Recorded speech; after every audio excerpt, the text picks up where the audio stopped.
জানাবো এখনকার বিশেষ বিশেষ সংবাদ আর প্রতিদিনের বাছাই করা খবরগুলো পেতে চ্যানেলটি সাবস্ক্রাইব করুন। শুরুতেই হেডলাইন্স। রাজ্যে ফের হাত ধরতে চায় সিপিএম কংগ্রেস, কিন্তু মাঝে কাবাব মে হাড্ডির মতো ঢুকে রয়েছে তৃণমূল। হাড় কাঁপানো ঠান্ডার মধ্যেই রাজ্য জুড়ে বৃষ্টির সম্ভাবনা। পূর্বাভাস হাওয়া অফিসের। ভিজবে কোন কোন জেলা?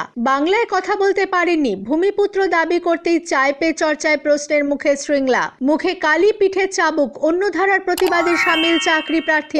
শ্রীনিধিকে 2-1 গোলে হারালো ইস্ট বেঙ্গল। ডার্বিতে ফয়সলা হবে সুপার কাপের সেমিতে কোন দল। একজনের নাম বক্তা তালিকায় লিখে রেখেছে অন্য দল, তবে খসড়া তালিকা ঘোষণা হয়নি। আর যার নাম লিখেও ঘোষণা করা যায়নি, তিনি নিজের দলের কেন্দ্রীয় স্তরে জানিয়ে দিয়েছেন, যদি তাঁদের অমতে অন্য কারোর হাত ধরতে হয় তাহলে দায়িত্ব থেকে তাকে অব্যাহতি দেওয়া হোক। তেমন পরিস্থিতি হলে তিনি না হয় নির্দল প্রার্থী হয়ে লোকসভা ভোট নিজের দমে লড়ে নেবেন। বিরোধী জোট ইন্ডিয়ার জেরে এখন বাংলায় এমনই হাল সিপিএম ও কংগ্রেসের। দুদলের সম্পর্কের মাঝে কাবাব মে হাড্ডির মতো ঢুকে রয়েছে তৃণমূল কংগ্রেস। রাজ্যে দুই বিরোধী দলই পরস্পরের হাত ফের ধরতে ইচ্ছুক, কিন্তু শাসক দলের ছোঁয়া বাঁচিয়ে যোগাযোগ রাখতে হচ্ছে নিভৃতে সন্তর্পণে। চায় পে চর্চায় গিয়ে স্থানীয়দের প্রশ্নের মুখে পড়লেন দার্জিলিং লোকসভা কেন্দ্রের সম্ভাব্য প্রার্থী প্রাক্তন বিদেশ সচিব হর্ষবর্ধন শৃঙ্গলা। গত কয়েকদিন ধরেই তিনি শিলিগুড়িতে জনসংযোগ কর্মসূচিতে দেখা যাচ্ছে শৃঙ্গলাকে। সোমবার সকালে তিনি গিয়েছিলেন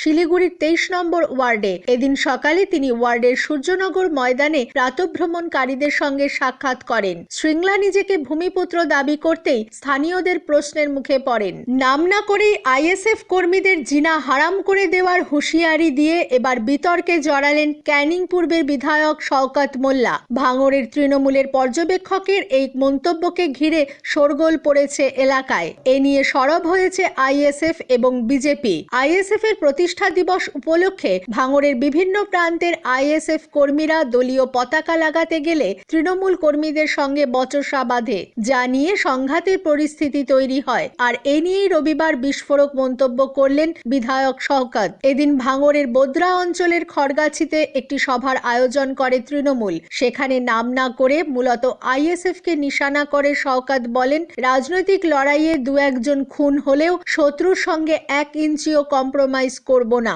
ভিন রাজ্যে কাজে যাওয়ার পথেই ট্রেনে আত্মঘাতী হলেন বালুরঘাটের এক পরিযায়ী শ্রমিক। ট্রেনের বন্ধ শৌচালয় থেকে ওই শ্রমিকের ঝুলন্ত দেহ উদ্ধার করেছে রেল পুলিশ। রবিবার সকালে মহারাষ্ট্রের সুরাটে ঘটনাটি ঘটে। মৃতের নাম সুনীল মুর্মু, বাড়ি বালুরঘাট ব্লকের বোয়ালদার গ্রাম পঞ্চায়েতের দোগাছি ফরেস্ট পাড়ায়। এদিন রেল পুলিশের তরফে বিষয়টি মৃতের পরিবারকে জানানো হয়। খবর পেয়ে মৃতের পরিবারের সদস্যরা বালুরঘাট থানার দ্বারস্থ হন। ওই পরিবারকে সব রকম ভাবে সহযোগিতা করার আশ্বাস দিয়েছে বালুরঘাট থানার পুলিশ। ফের প্রতিবাদে নজর কাড়লেন চাকরি প্রার্থীরা। 2014 সালে টেট উত্তীর্ণ প্রাথমিকের চাকরি প্রার্থীদের আন্দোলন 500 দিনে পা দিল। মাতঙ্গিনী হাজরার মূর্তির পাদদেশে আন্দোলনে বসেছেন তারা। এদিন সেই চাকরি প্রার্থীরাই মুখে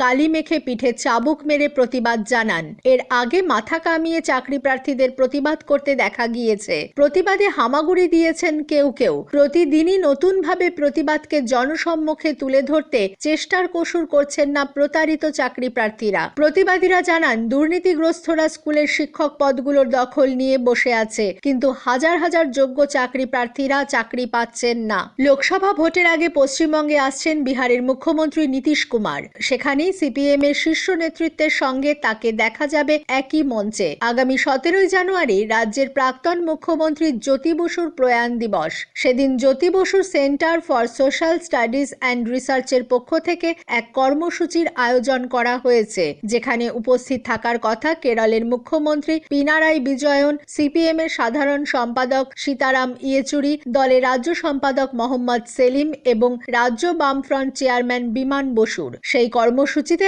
আমন্ত্রণ জানানো হয়েছে বিহারের মুখ্যমন্ত্রী নীতিশ কুমারকে। বিহারের মুখ্যমন্ত্রীর দফতরের তরফেও সবুজ সংকেত মিলেছে বলে দলীয় সূত্রে খবর। রাজনীতি থেকে সন্ন্যাস নিচ্ছেন অনুপম হাজরা। দল ও নেতৃত্বকে ফের নিশানা বিজেপি সাংসদের। ফেসবুক লাইভে বিস্ফোরক অনুপম হাজরা। তিনি বলেন, ভারতীয় রাজনীতিতে শিক্ষিতরা সংখ্যালঘু, অশিক্ষিত চোর চিটিংবাজদেরই ভিড় বেশি। অসুস্থতার জন্য দীর্ঘদিন মাঠে নামতে পারিনি। 2 মাস মাঠে নেমেছিলাম, তাতেই চোরদের হাতে হ্যারিকেন ধরিয়ে দিয়েছিলাম। তাহলে ফুল টাইম মাঠে থাকলে কি হবে? আমি মাঠে থাকলে অনেকের হাটে হাড়ি ভেঙে যাবে, দেখা যাক কিছু একটা হবে। অনুপম এর পরেই বলেন, যাদের জন্য মাঠে নেমেছিলাম লোকসভার আগে সবাইকে এক হয়ে নিয়ে চলতে চেয়েছিলাম। পার্টি হয়তো মনে করছে এটা দরকার নেই, পার্টি যখন চাইছেই না কোণঠাসারা বঞ্চিতরা মাঠে নামুক, পার্টি হয়তো আত্মবিশ্বাসী যে যারা মাঠে আছে তাদেরকে নিয়েই 42-42টা বা আরো 2-1টা সিট বেশি পেয়ে যাবে। আসছি আবহাওয়ার খবরে। মকর সংক্রান্তির সময় বঙ্গে ফিরছে শীত। শীতের সঙ্গে বৃষ্টিতে ভিজতে পারে রাজ্যের বেশ কয়েকটি জেলা, এমনটাই পূর্বাভাস আলিপুর আবহাওয়া দফতরের। মঙ্গলবার দক্ষিণ 24 পরগনা এবং পূর্ব মেদিনীপুর জেলার কয়েকটি এলাকায় হালকা বৃষ্টির সম্ভাবনা রয়েছে। তাছাড়া বুধবার থেকে আগামী শুক্রবার পর্যন্ত উত্তর 24 পরগনা, দক্ষিণ 24 পরগনা, পূর্ব মেদিনীপুর, পশ্চিম মেদিনীপুর, হাওড়া, কলকাতা, হুগলি, পুরুলিয়া, ঝাড়গ্রাম, বাঁকুড়া, পূর্ব বর্ধমান, পশ্চিম বর্ধমান, বীরভূম, মুর্শিদাবাদ এবং নদিয়া জেলায় হালকা বৃষ্টি হতে পারে। বুধবার থেকে বৃষ্টি হতে পারে উত্তরবঙ্গের জেলাগুলিতেও। মঙ্গলবার হালকা বৃষ্টিতে ভিজতে পারে দার্জিলিং, কালিম্পং এবং আলিপুরদুয়ার জেলা। বৃষ্টির পাশাপাশি কুয়াশার পরিমাণও বেশি থাকবে এই 3 জেলায়। ঘুড়ির বাজারেও এখন রাজনীতির ছোঁয়া। পেটকাটি, চাঁদিয়াল, মোমবাতি, বগ্গার দিন গিয়েছে। এখন আবার হাল ফ্যাশনে নানা ঘুড়ি এসেছে বাজারে। কোথাও কার্টুন ঘুড়ি, কোথাও আবার মোদি ঘুড়ি। সোমবার মকর সংক্রান্তি।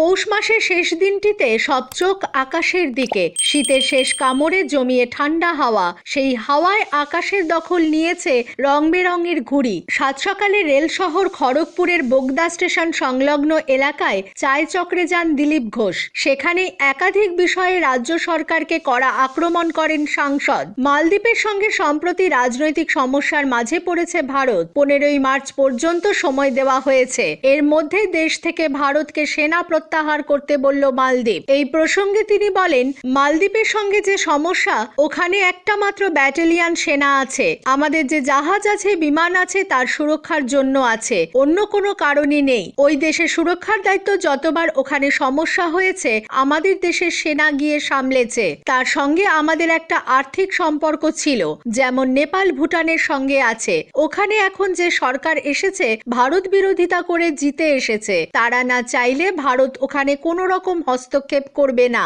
ভারত বলেছে আমরা সেনা সরিয়ে নেব, কারণ ওই জিনিসপত্র না নিয়ে এলে সেনা আসবে কি করে, তার সুরক্ষার জন্যই আছে। যথাসময়ে সরকার কথা বলে তার সমাধান করবে। ভারত জোড়ো যাত্রা করে জাতীয় রাজনীতিতে তাক লাগিয়ে দিয়েছিলেন কংগ্রেস নেতা রাহুল গান্ধী। ওই কর্মসূচিতে তার সঙ্গে পা মিলিয়েছিলেন হাজার হাজার মানুষ। এবার রাহুলের নতুন কর্মসূচি ভারত জোড়ো ন্যায় যাত্রা শুরু হলো মণিপুর থেকে। রবিবার থৌবাল জেলা থেকে এই যাত্রা শুরু হয়েছে। এই রাজ্যে মোট 100 কিলোমিটার পথ হাঁটবেন রাহুল। লোকসভা নির্বাচনের আগে এটাই কংগ্রেসের বড় জনসংযোগ যাত্রা। কংগ্রেসের 67 দিনের লম্বা কর্মসূচি রয়েছে বলে খবর। দলে কোনো রকম গোষ্ঠী কোন্দল বরদাস্ত নয়। আমরা ওরার বিভেদ ভুলে সবাইকে একসঙ্গে চলার বার্তা দিচ্ছেন তৃণমূল কংগ্রেস সুপ্রিমো মমতা বন্দ্যোপাধ্যায়। আর তারই সুবাদে রবিবার মাথাভাঙ্গা 2 ব্লকের লতাপাতার লাফাবাড়িতে পিকনিকের আয়োজন করে তৃণমূল কংগ্রেসের লতাপাতা অঞ্চল নেতৃত্ব।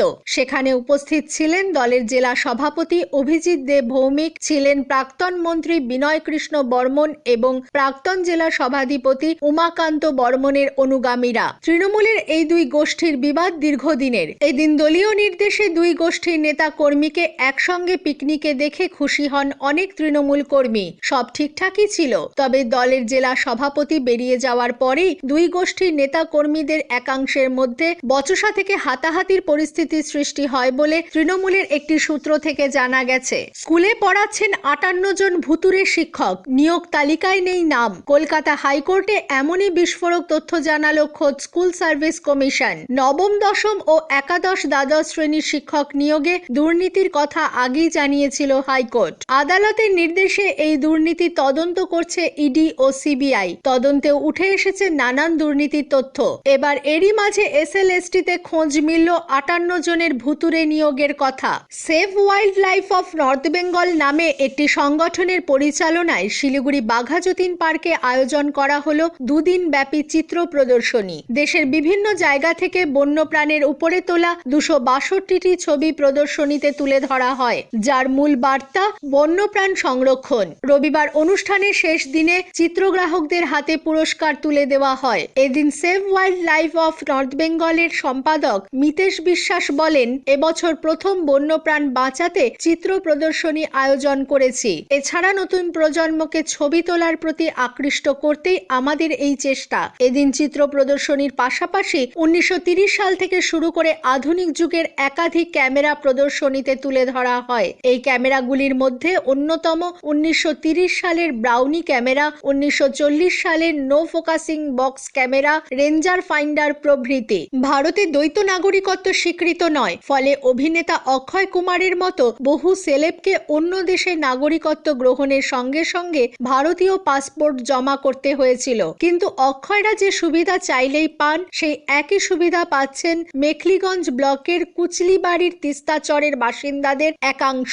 আইনে সাদা চোখে এটা সম্ভব নয়, কিন্তু বাস্তব অন্য কথা বলে। ভারতীয় আইনকে বুড়ো আঙুল দেখিয়ে চরবাসীরা দিব্যি ভারত ও বাংলাদেশের নাগরিকত্ব নিয়ে রেখেছেন। প্রমাণাভাবে কার্যত পুলিশ, বিএসএফ কিছুই করতে পারছে না। জেলা পুলিশের এক আধিকারিকের বক্তব্য, খোঁজ নিয়ে দেখছি, কিন্তু চরের প্রায় সবার কাছে ভারতীয় প্রমাণপত্র আছে। এদের মধ্যে বাংলাদেশ নাগরিক সন্দেহে কাউকে আটক করা যায় না। উপযুক্ত প্রমাণ পেলে তবেই ব্যবস্থা নেওয়া হবে। আসছি খেলার খবরে। দুপুরে মোহনবাগানের পর রাতে সুপার কাপের গ্রুপ লিগের দ্বিতীয় ম্যাচে জয় পেল ইস্টবেঙ্গল। শ্রীনিধি ডেকানকে 2-1 গোলে হারালো লাল হলুদ ব্রিগেড। ইস্টবেঙ্গলের হয়ে গোল করেন হিজাজি মাহের এবং জেভিয়ার সেভিরিও। শ্রীনিধির হয়ে উইলিয়াম একটি গোল শোধ করলেও শেষ রক্ষা হয়নি। আর লাল হলুদের জয়ের ফলে বেজে গেল ডার্বির দামামা। সুপার কাপের গ্রুপ এ থেকে সেমিফাইনালে যাবে কোন দল তা ঠিক হবে আগামী 19শে জানুয়ারি কলকাতা ডার্বির রেজাল্টে।